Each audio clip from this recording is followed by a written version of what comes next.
আজিৰ পৰা অহাকালি 2 বজাৰ পিছত কোনো ব্যক্তিয়ে দোকান পোহাৰ আদি বন্ধ কৰিব চেষ্টা কৰিলে চৰকাৰ তেওঁলোকৰ ওপৰত কঠোৰ হ'ব আৰু কঠোৰ নহয় অত্যন্ত কঠোৰ হ'ব। ৰাতি কালি 2 বজাৰ পিছত জুবিনক বিদায় দিয়াৰ পিছত কোনোবাই যদি দোকান পোহাৰ আদি বন্ধ কৰি ৰাখিব চেষ্টা কৰে তেতিয়াহ'লে চৰকাৰে কঠোৰ ব্যৱস্থা গ্ৰহণ কৰিব আৰু আজি ৰাতিও যদি কোনোবাই জুবিনক অসন্মান কৰি উদ্ভণ্ডালি আদি কৰিব চেষ্টা কৰে আজি আমি গ্ৰেপ্তাৰ কৰাৰ কাৰণে নিৰ্দেশ দিছোঁ।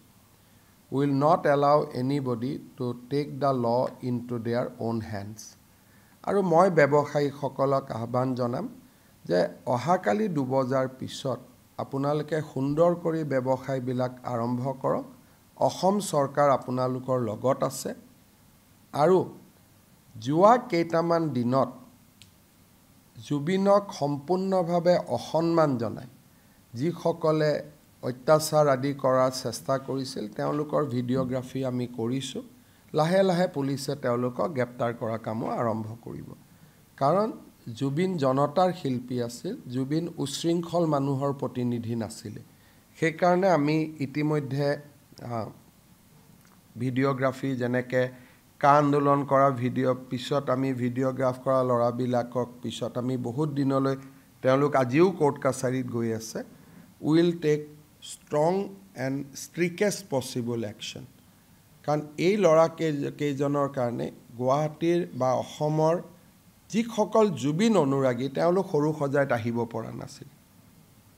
যিসকলে জুবিনক মনে প্ৰাণে ভাল পায় তেওঁলোকক সৰু সজাইত তেওঁলোক এক প্ৰকাৰ সোমাব পৰা নাছিল। কালিৰ পৰা আমি ষ্ট্ৰিক হোৱাৰ পিছতহে আজি মানুহখিনিয়ে যাব পাৰিছে। গতিকে আমি এনেকৈ ৰাতিৰ ভিতৰতে জুবিনৰ অনুৰাগী হৈ পৰা এই যিটো কালচাৰ এই কালচাৰটোক আমি স্বীকৃতি নিদিওঁ বা এই কালচাৰটোৰ লগত আমি অসমখনক যাব আমি নিদিওঁ। আজি যোৱাকালি ৰাতি জু ৰোডত ফাৰ্মাচী এখনো ভাঙিব যত্ন কৰিছিলে।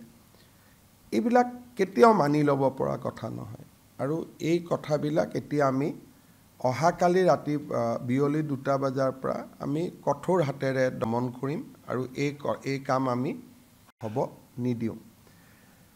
আজিৰ পৰা অহাকালি 2 বজাৰ পিছত কোনো ব্যক্তিয়ে দোকান পোহাৰ আদি বন্ধ কৰিব চেষ্টা কৰিলে চৰকাৰ তেওঁলোকৰ ওপৰত কঠোৰ হ'ব আৰু কঠোৰ নহয় অত্যন্ত কঠোৰ হ'ব। ৰাতি কালি 2 বজাৰ পিছত জুবিনক বিদায় দিয়াৰ পিছত কোনোবাই যদি দোকান পোহাৰ আদি বন্ধ কৰি ৰাখিব চেষ্টা কৰে তেতিয়াহ'লে চৰকাৰে কঠোৰ ব্যৱস্থা গ্ৰহণ কৰিব।